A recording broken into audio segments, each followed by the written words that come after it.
Hey there, I'm Tyler, and this is the Everyday Dad Podcast. At Everyday Dad, we tell stories. Our goal is to make you laugh, make you think, maybe cry, but ultimately, we want to help you to be the best dad that you can be. Thank you for tuning in. Now let's get going. Thank you for joining in on the Everyday Dad Podcast. This is episode number 3, and my guest today is Earl Morrison. He is a retired police chief and a father of 4. Earl, how are you doing? I'm good. How are you doing? I'm doing pretty well. So, hey, if you wouldn't mind, maybe go ahead and just give us like a quick bio. Tell us about yourself, and kind of what you do. Sure. So I am a retired police chief. I was in law enforcement, criminal justice side of things for almost 30 years. I have 4 kids. My wife Penny and I have been married for almost 22 Oh, years. nice! Um, Congratulations. yeah, we have 4 kids, as I said, 18, 17, 15, and 6. So we have some gaps in there at the Yeah, end.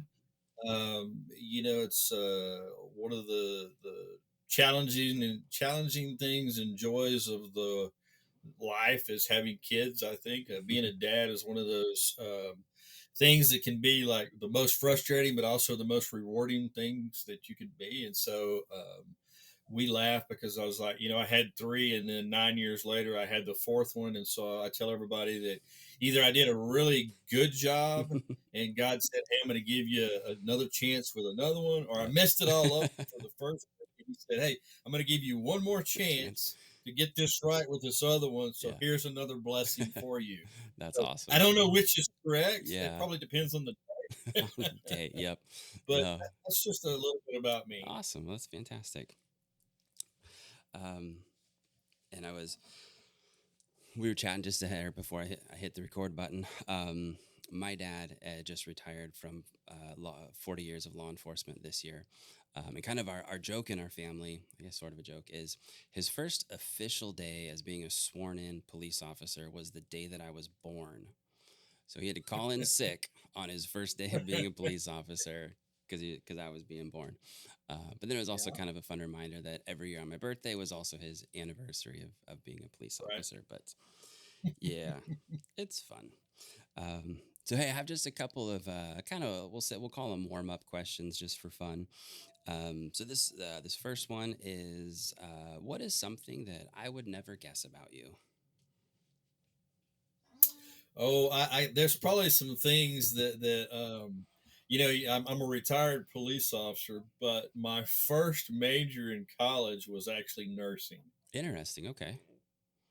So I was actually a medic in the army Oh wow. for 3 years, and Okay. thought that was what I wanted to do when I got out. Now, my first love was always law enforcement. I Mhm. wanted to do that when I went into the military, but it wasn't an opening. And so, they tell you, hey, just go here and you can do something else later. Well, I kind of liked it. Yeah. And then when I got out, I thought, hey, this is what I'm going to do. And then I Nice. was like, nah, it's just the passion's not there. Yeah. So Yeah. when I tell people, most people that, they're like, really? Those things don't go together. It's like, Yeah. yeah.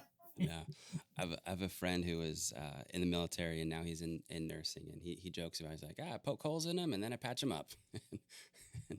Yep. Yeah. Um, the next question that I have, this will be interesting. Who would you like, or let me start, sorry, I can read. Who would you most like to sit next to on a 10-hour flight, and why? No one. I don't want to be on a 10-hour flight. I've been on them, and Mhm. it's like I'm not a good traveler on a plane. Mhm. I don't sleep. I don't relax. And being in law enforcement, you're looking at everybody and Mhm. everything. Yeah. I would want that to be the most probably quiet, calm person. Mhm. Whoever that could be, Yeah. just it would just sit there and not bother me because Yep. I'm not one of those that likes to, some people can sit down and they can just have this long conversation, and they don't care how long it is. And the next thing you know, you're like, they're telling you all kind of stuff. Me, I'm like, Yep. hey, you know what? We got 10 hours. 10 hours of quiet would be Mhm. fine for me because Yeah. I'm looking around at everything and trying to make sure that, that Yeah. if something goes wrong, I can react. Yep. So for me, just that person that's gonna leave me alone. Yep. That's funny. I was looking at those questions. I thought the exact same thing. I was like, can I choose nobody as an option? Like just empty seat next to me, or exactly the person Yeah, who's yeah, just gonna sit down and fall asleep. yeah. Yep. Oh, that would be ideal. Oh, fantastic. That's awesome. Thank you. Um, so with the Everyday Dad podcast, we like to do basically stories and just hear some stories of times that um, being a dad that you did something successful and you're like, man, hey, I did that one right. Let me do that again, and also hear some stories of maybe things that didn't go so right, but what you learned from that, and encourage other dads with, hey, when you're faced with this similar situation that I went through and I didn't handle it so well, here's what I learned from it, and let me encourage you to do it this way so that you don't have to make the same mistake I did. So I mean, you've got four kids. You've got the range. The range is there. I've got two kids. My son is 14. He's going to be 15 next year, and my daughter's going to turn 13 in January. So I'm creeping in on those teenage years, and it's an adventure. I'll tell you that. Yeah, I've got three teenagers all at the same time, and it Yeah. is definitely an adventure. Hmm. It's very different from my two teenage daughters to my 15-year-old son. Okay. I never really remembered that was such a weird age as a boy Yeah. until he started, when he got to be a teenager, 13, 14, now he's 15. Just I was like, I don't remember going through some of the phases that he's gone through. Hmm. I know I probably did, but Yeah. it was just different. Yeah. I think in a lot of ways. Well, I know for me, I grew up way different than my kids, and Hmm. one of the things that I always wanted, we were super strict at my house Mm. when we grew up, and it was like, you went somewhere. I remember being in high school, and I had a girlfriend that lived like 2 miles down the road, and I had Yeah. to call when I got there and call when I left. And Yep. it wasn't the age of cell phones. Yeah. It was I had to borrow their landline, so it's Yep. not like you could sneak around. They knew exactly what was happening. I was going to have to go call home and say I made it, Yep. and then call and say I'm on my way. Yep. And so very strict. And so there were some things that I knew that when I started having kids and started having a family, I wasn't going to be quite as strict on some of those. Okay. Now, took me a while to figure some of those out because my oldest, she's 18, she'll be 19 in Oh February. wow. She's now going a college student. She Okay. has a job. She still lives at home, which is all great, but she's got her own job. She's going to college. But we always laugh because she'll tell me that I'm not as hard on the 6 year old as I was her. And I just tell her, I said, well, the reality of that is that you and I learned together. I learned how to be a parent with you. And so I was actually trying to discipline the me out of my oldest daughter because she was as stubborn as hard headed as I was. And we would just butt heads on certain things, even as a 2 year old. Man, as a 2.5 year old, she did not sleep at night, and she was very. When you put her in her crib, she was climbing out the minute you stuck her in there, Dang. and it was this battle of she's not going to control things. We're the adults. We're going to do this, Yeah. and so we had this battle. And finally, my wife had to intervene and say, "Hey, look, you're both stubborn. You're not going to give up. Just let it go." And so we laugh about that today because I Hmm. just tell her, it's like, well, you do realize that we learned, you learned how to be the child, and I learned how to be the parent of what to be very strict and regimented about and what not to. And so I Hmm. said, no doubt about it. I'm not going to sit here and try to lie to you like some people would and say, no, we're just as strict on her as we are you. We weren't, Mm. because again, and then I thought, hey, but she's also got three teenagers that are teaching her things that I think you guys do on purpose to see if I'm going to punish her like I would have you. And so I just tell her, I was like, look, I learned how to be a dad from you. Hmm. And I knew what I needed to let up on the next one and the next one and then now her. So we have a really good relationship. We can laugh about that now, but she does not ever let me forget or miss an opportunity to tell me that my youngest daughter has done something that she would have definitely gotten her little butt tore up for or gotten in trouble for. Yeah. So I'm Yeah. just, it is what it is, baby girl, at this point. Yep. Yep. Man, I feel like I've had that exact same conversation with my son and his younger sister. And I've had to be like, buddy, I've never had a 14-year-old before. I don't know how this works. Yeah, yeah, yeah. You know? Yeah, they will do some things that push your buttons, and then like I said, then they do some things, and you're just like you're in awe of their growth and their maturity. And so right now, honestly, man, I have the kind of the best of both worlds. I Hmm. have that 6 year old who's discovering new things. And if you had a conversation with her and you didn't see how little she was, you wouldn't know she was six Dang. because she's surrounded with older kids and adults. Yeah. And then, my son is 15, and then I got my oldest daughter, like I said, is in college. Well, I have one she's a senior. She's going to be starting her dual credits, so she's going to be enrolling in college next semester. Oh, wow. And so you see those steps in that maturity, and so it's like, okay, you feel like, well, maybe we've done something right because you see that growth there. Yeah. And then I look and I'm like, but I still have these other two that they still have some things to go through, right? Yep. There's still some molding and some processing there to like, oh, you're just like, okay, these did it, so now we just got to get the other ones in the same direction. Nice. Nice.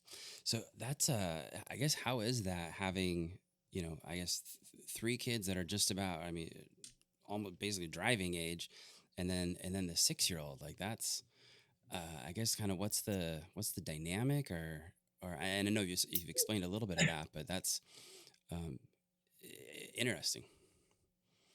Well, I mean, sometimes it is a challenge because I think, we've had this conversation at our house.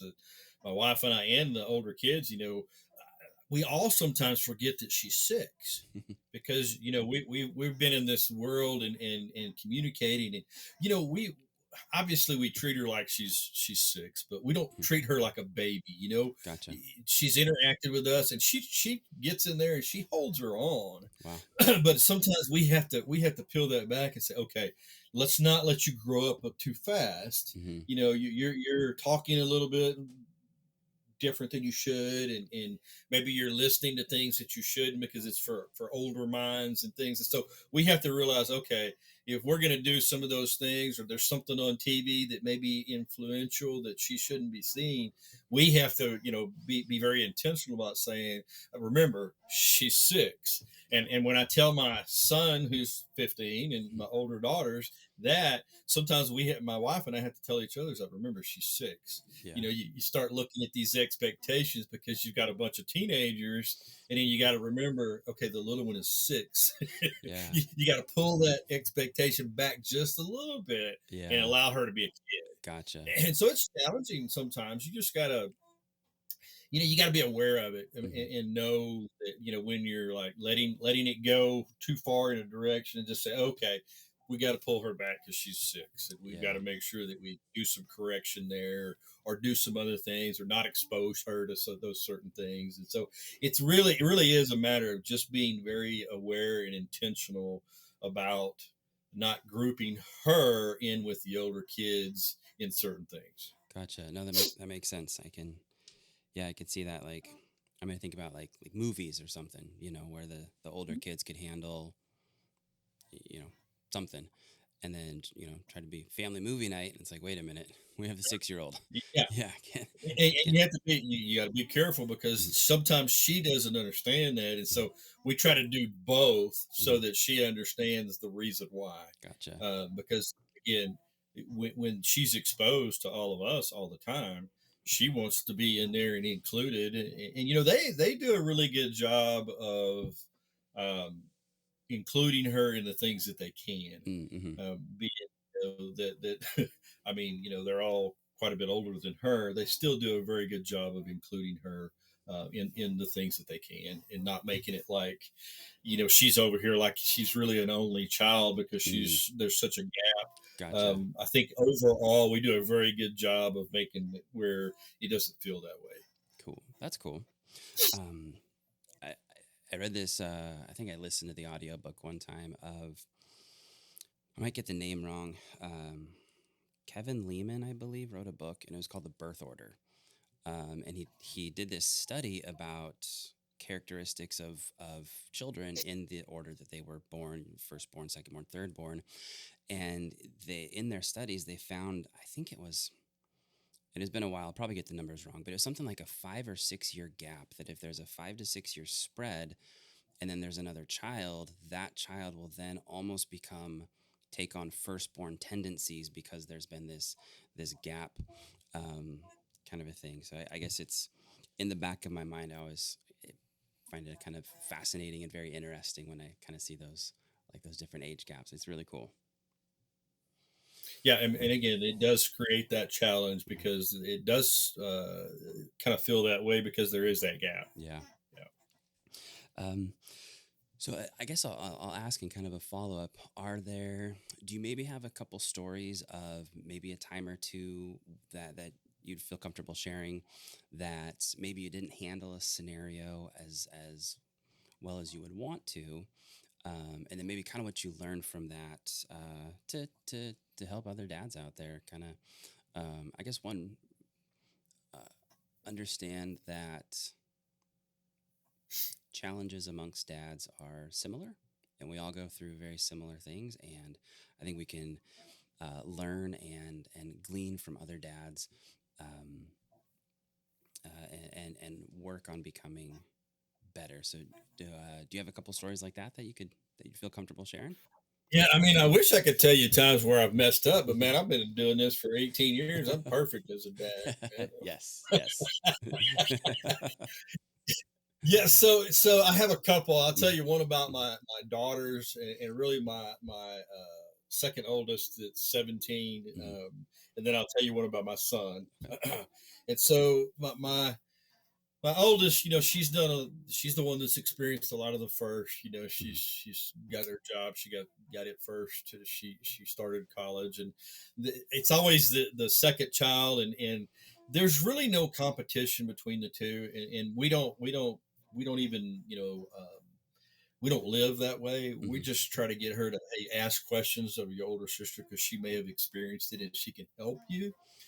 But my middle daughter is very shy. She's Mm. not an outgoing child. She's very, her comfort zone is that she just will shut down. And so, we would even, part of trying to get her out of that shell. And communication is so hard with teenagers today anyway, because everything is right here with a cell phone or a computer screen or an iPad, or you know everything is texting or calling or whatever. Yeah. And so, the face to face communication is one of the challenges, I think, from children all the way through adults today, is getting people to understand how to do that. Yeah. And so she would just withdraw, and we would just tell her, hey, look, in order to meet new people, in order to get involved in things, you have to go and you have to make an effort. And the example I can use is, like, we've been going to the same church for several years, Mm. and we've moved a few times in the last 10 years because of being a police chief. I've gone for a couple of different jobs in some different cities. And so, we're sitting there and we're just telling her, hey, look, you're gonna have to make an effort to kind of be involved with the youth that's there and some other people. Mhm, And so, she was just kind of digging her heels, and my son was kind of digging in too. He's only 2 years younger than her. mhm. My oldest daughter was kind of pushing and doing some of those things, and we kept just telling her, hey, look, you're going to have to make an effort because it's not just going to happen. and, Yeah. and then it was crazy. I'm sitting there and I'm giving her all that advice, and my wife and I are talking, and I had one of those moments, and you're looking at things, and I saw this, you see these reels and these videos all the time on Facebook and other things, and I had to laugh because it was exactly a scenario where the whole thing is that, you're talking about struggling to meet new people and be involved and connect. And then it showed this guy, and it shows him going to church, and he sits there, and it shows when it's over. The minute it's over, he's shooting out the back to get to his car to get out the parking lot. And I Yeah. was like, oh crud. Mhm. That's what we do. That's Oh, what I was doing. Not that fast. I wasn't running out of there, but I wasn't making an effort to connect. yeah. But I was trying to tell my daughter that she needed to make an effort to connect. Well, she was following my example. Dang. I had been setting the bad example for her unintentionally, Mhm. but that was what she was. I mean, she was playing off of everything that my wife and I were doing, and we weren't making that effort. And so I was like, you know what? If I'm going to tell her this is what she has to do, then Yeah. I have to make that effort, and she has to be able to see that, because then I can say, "Hey, look, we've shown you how we've done it. I've even done it, even when it's uncomfortable." And so I then had to go and I had to make that effort and show her that I'm willing to do it so that I can teach you how to do it. And oh, by the way, I messed that up. I led you poorly. I gave you a bad example, and I probably cost you some time Mm. of being able to connect and get to know, because my comfort at the time was, let's just go in. We do what we do, and then as Mhm. soon as it's done, we all get the heck out of here, and we'll go back to our comfort zone, Yeah. not Yeah. realizing that I was just setting a poor example for her. And so Mm. again, had to go to her and tell her that, again, and I'll tell dads across there, dads, moms, anybody out there that's Mhm. listening, guys, it's okay to apologize to your kids when you mess up. And matter of fact, I would tell you that it adds more value to you and to that relationship when you can go tell them that you screwed it up. Mm. Okay, we all will. If you haven't, you will. I promise you. Yep. We're nobody's perfect. We're going to make mistakes. The whole idea is that we learn from those things, right? Yep. And so that was one of those things that I learned early on that I didn't get when I grew up. That Yeah. my parents could be dead wrong, and it was still my fault. I mean, you could prove them. It was like you go to court, you give them all the facts, and you show them Yep. everything, and Yep. it's like you're still guilty. Dang. And I knew that when Yeah. that happened, and I was the parent, I knew that if I messed up, I needed to go back and make it right. Yeah. Even way back, I remember going back and just letting them know, hey, you know what? Maybe I overreacted. Maybe I got a little frustrated. Maybe I actually got mad and I let the anger take over in how I was dealing with it. And so I think it's okay as parents, especially dads, to say, hey, you know what? Daughter, son, I messed that up. I'm learning just like you are. I'm going to get better at this, but I just need you to know I didn't handle that well. You see, what we're teaching our kids then is that it's okay if you mess up to say you messed up, but you got to do better. Yep. You got to strive to do better and want to do better. So it's okay when you do, but just make sure you try to make it right. Yeah. No, that's really good. I identify with both of those scenarios. Uh, always trying to encourage my kids at church to go hang out with other kids and go meet the other kids. But then I'll sometimes I volunteer for our sound team, and it's so nice to just hide in the sound booth and kind of Yeah. stay away and kind of that same realization. It was like, okay, if I'm going to tell my kids they have to go make friends, then I have to go. I have to go meet people. I mean, we got to step out of our comfort zone a little bit because we're Yep. trying to teach them how to do it. And Mm. it's like, the best way to do that is to set that example for Mm. them. It's funny. I remember again growing up that, when my dad used to get ready to spank us, and they did not spare the rod. Okay. They, Yeah. they took care of business. Yep. And my dad, again, I grew up in the country. Mm. Uh, we grew up with the leather belts with the names on the back, and I'm a junior, and so he would come in and he would say this every time, and I didn't realize this until the first time I was going in there to spank my daughter as a little young kid, of what he meant. And so he used to tell me all the time, son, this is going to hurt me worse than it does you.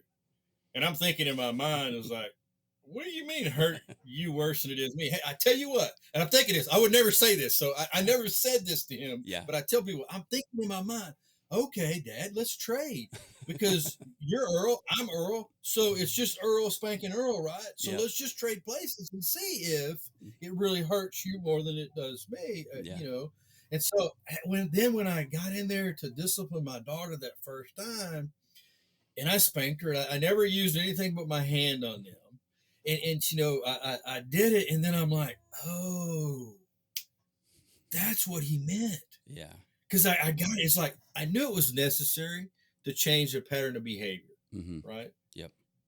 But then it made sense what he meant by telling me that it was going to hurt him worse than it did me, because it's not that he just wanted to wear me out. And it felt like that sometimes, Yeah. but it was that he needed that to give me that correction so that I would understand that and grow from that. And man, that first time I was like, man, I wish he was still here for me to tell him, Mm-hmm. Dad, I got it. I get it now. And so every time I do, I explain that to my kids. It's like, it's not that I want to, it's Mm-hmm. not a fun thing, Mm-hmm. but I know what the product is when I don't. Yeah. Yeah. Being in the field that I was in, that your dad was in, that Yep. we know what happens when you didn't do those kind of things, right? Yep. And so I just think that's a good story for people out there. Is that they just need to know is it's not because I enjoy that. Mm-hmm. I mean, I always tell everybody, and I teach leadership stuff, and we talk about accountability and discipline, those things, and I just them and families, dads, parents, everybody out there, for me, the accountability and the discipline and the correction that shows and adds value. Mm-hmm. For me, when you don't do those things, then you don't value your child. You don't value your people that are around you. You don't value those things because you don't care what they do. You don't care what they say. You don't care what they become. And so I would just tell everybody it's a necessary piece because it shows value to them. Now, don't misunderstand me. I do know there's people out there that don't do that the right way, Mm-hmm. um, but we have to have those things in place because that adds value to them, and it also teaches them right from wrong. It Yep. teaches them that what, if you don't want the consequence, then don't do certain behaviors. And Yep. so I think it's a thing that's needed, that sometimes in there I think we get away from it as a society because we've had people that abuse it, and there's Yep. always going to be those people, Yep. okay, that take it and do it the wrong way and don't use it for the way that it's intended. Yeah. But I think that valuing our children by providing the guidance and the accountability and the correction is the best thing that we can do for them to add value to them as they grow up. Yeah. No, I totally agree with that. And I think from your career in law enforcement and stories my dad has told me from law enforcement, and I worked retail for almost 17 years. There's a lot of people out there that never got told no when they were a kid. and, Yeah, and some yeah, people, and I think honestly, as a society, we kind of messed that up. yeah. That we gave everybody a trophy. We said yes to everything. We didn't teach people how to deal with adversity. We Mm-hmm. didn't teach people how to deal with things that didn't go their way. And as parents, we've got to do better at that. Yeah. I was going to tell you, you asked a question. I was going to tell you a story about my son, Oh my yeah. Yeah. 15-year Yeah. old, because he's the difficult one. And I don't want to miss this because I think this Okay. is one that maybe a lot of people can relate to. Is Okay. that I grew up in the era of holding the flashlight for my dad, and you didn't know where it was supposed to be, but you better figure it out, You better figure that out. right? Yep. Yep.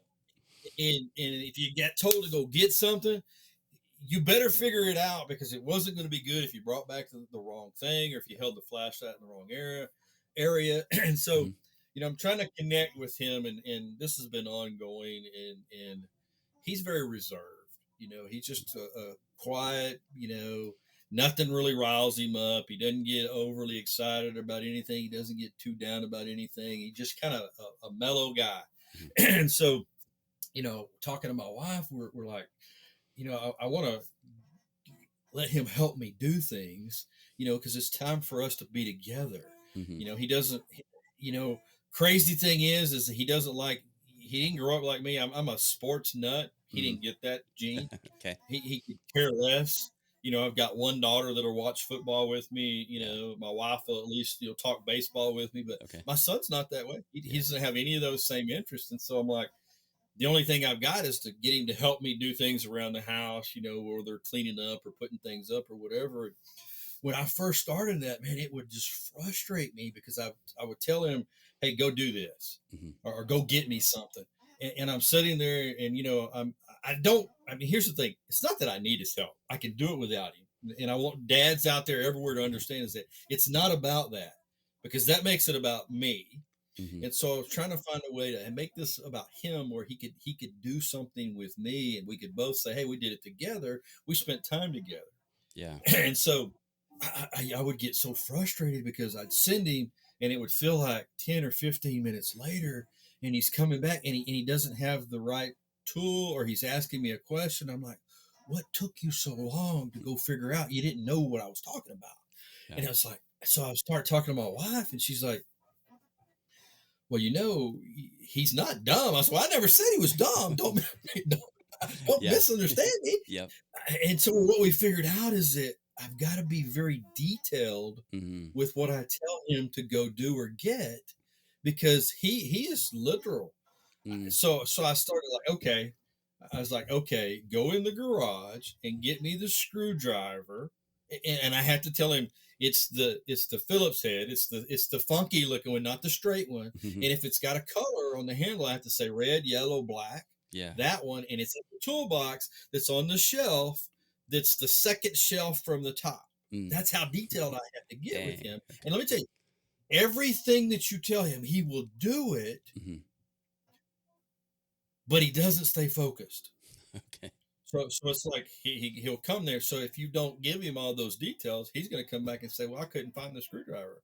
And I go and I'm like, "The screwdriver right there." And now we have this thing. I'm like, Yeah. so I had to realize that it was more about him wanting to do things with me, and so I needed to make it where he wants to do those and not get frustrated when it's kind of like yesterday we were hanging up Christmas lights, Mm. and I'm having helping me, and Yeah. I'm trying to go around something and hand it to him.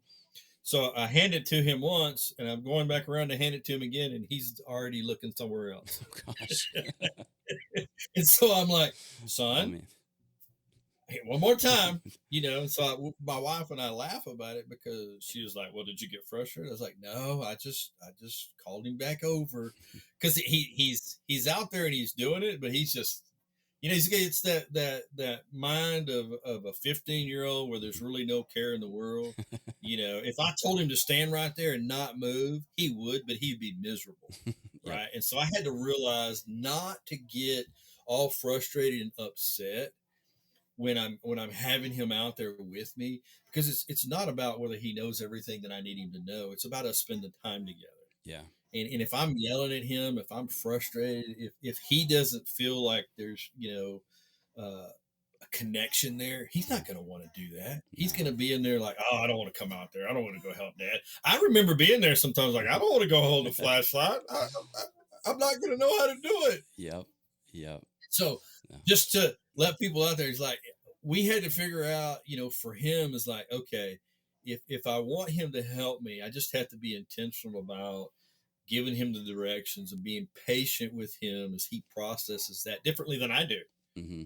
And that's where I think a lot of us get ourselves kind of jammed up, is that we expect our kids to process things and do everything exactly the way that we do, Mm. and they're not all wired exactly that way, Nope. and that's okay. Yeah. It's Yeah. just figuring that out, so that again, I don't want to create a bigger gap between he and I. His 15-year old awkwardness is bad enough without creating other stuff in Yep. there, and Yep. I just think that's a normal thing for a 15-year-old boy that's just awkward. Yeah. You're figuring things out, you're learning things, you ain't got any cares in the world, it's like, and to him, honest to goodness, I could sit out there and yell at him, and it's like, he's not going to be phased. He's going to be like, "Oh, it was okay. Yeah. Yeah, he yelled at me, but it was okay." I'm like, so I don't want to do No. that. Yeah. Because Yeah. you want it to be a good experience. That again, he will want to, when I say, "Hey, come out here and help me put up the lights," Hmm. or "Come out and help me," take care of the yard or do whatever. It's that bonding time that we get. That, yeah, it's a chore in some of it for him, but it's a bonding time that we get, that allows us to connect in ways that we wouldn't be able to, because he likes different things than I do, Hmm. and you got to find ways to bridge that gap a little bit to be able to connect with all of your kids. Yeah, no, that's super important. I think my son and I are definitely into that category of me needing to find things to do with him, and we have a couple things that we get along and we do together. Um, but yeah, also remembering that that's a super good point. Of our kids are not wired like we are, and it's so hard to remember that sometimes. That you Yeah, know, it is because I don't think, not for a fault for any of our parents that, all those of us that are a little older, that I think they did the best they could with what they knew, hmm and with the time that they had. yeah, But just understanding that we're wired differently, and that I don't want to, leave any one of my kids out there on an island. I try to find some way that I can connect with each one of them. And of course, my oldest daughter, it's easy now because, we'll go to a coffee shop and she'll do schoolwork and I'll do work on the computer, and hmm that's just our bonding time, yeah, you know.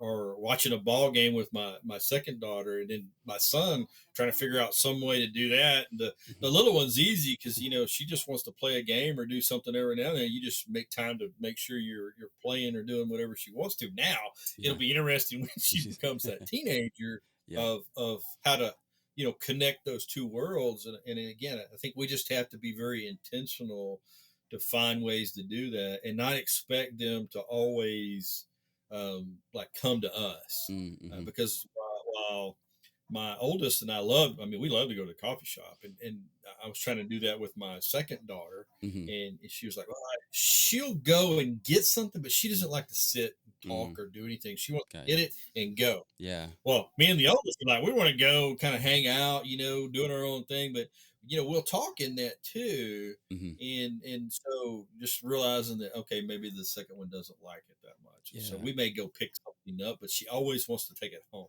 Yeah. But that's that shy, Mm-hmm. not wanting to, be out there, Yep. uh personality too. So Yeah. it's just finding that balance. Yeah. No, that's super good. That's super good.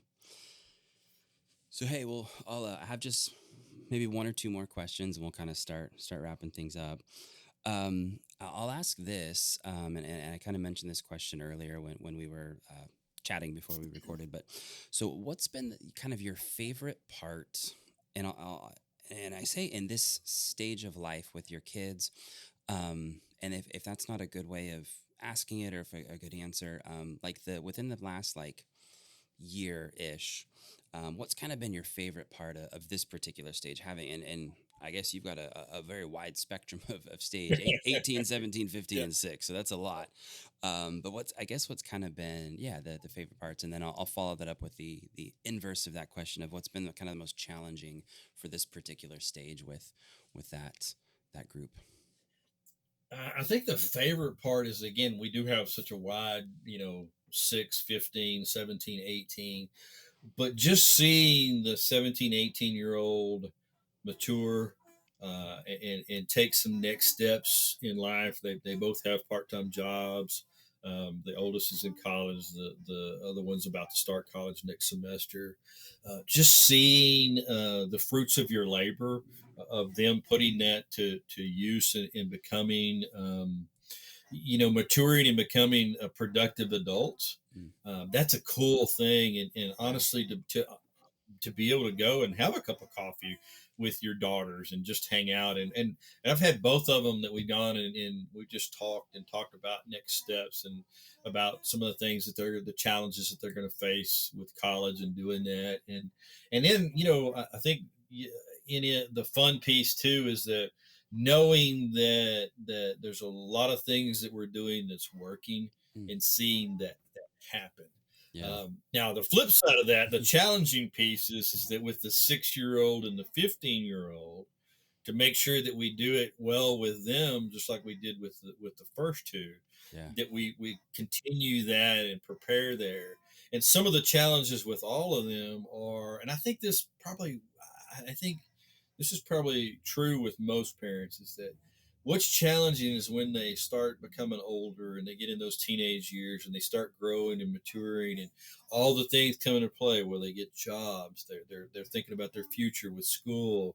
They're thinking about boyfriends and girlfriends, and seeing the pains and the challenges that they have to deal with when it doesn't work out quite the way that they want it to, or a relationship or a friendship doesn't grow in a direction that they would hope that it would.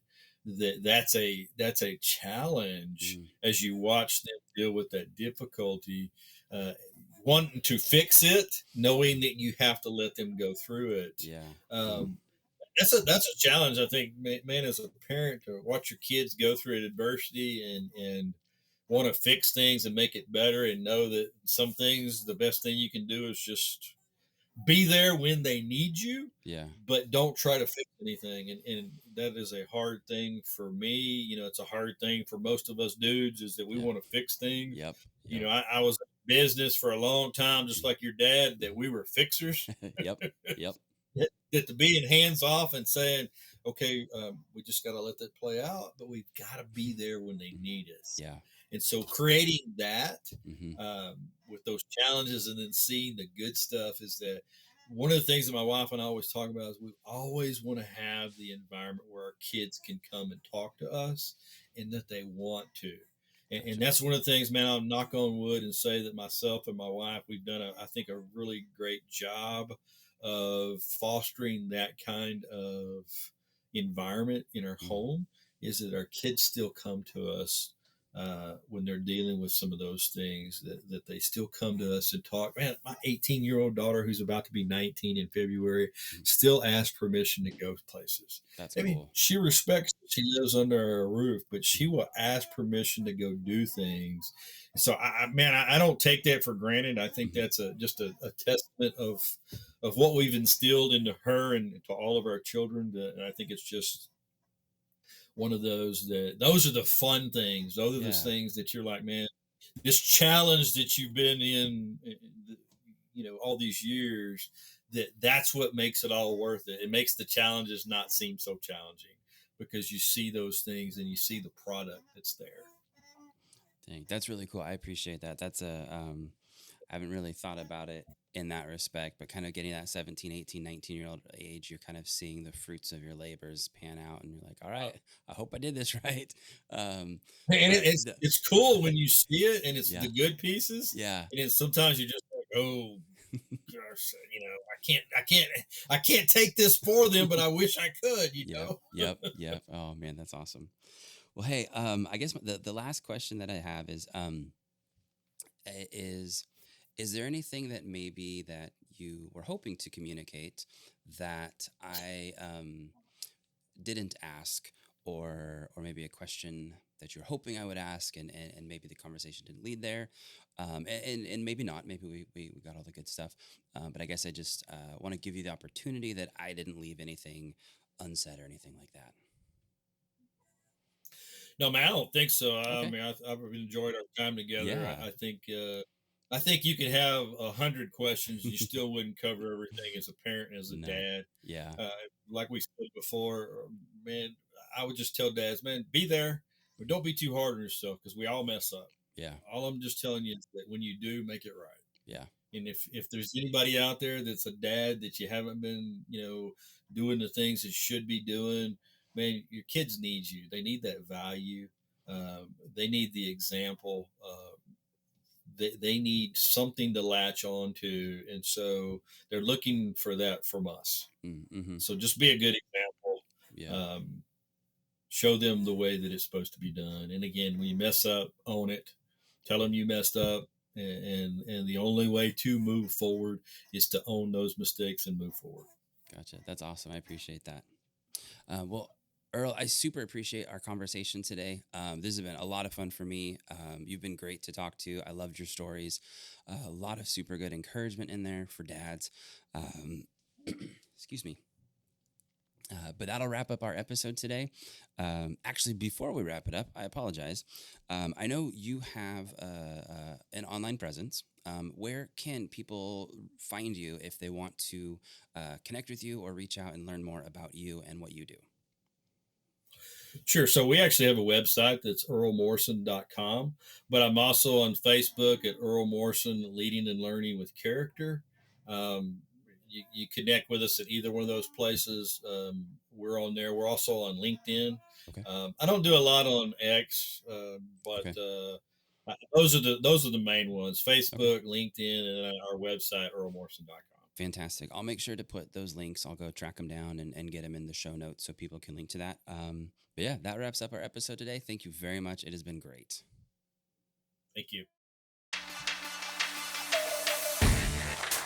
Well, guys, that is a wrap for today. I hope you enjoyed this episode. Thank you so much for listening. I truly appreciate it.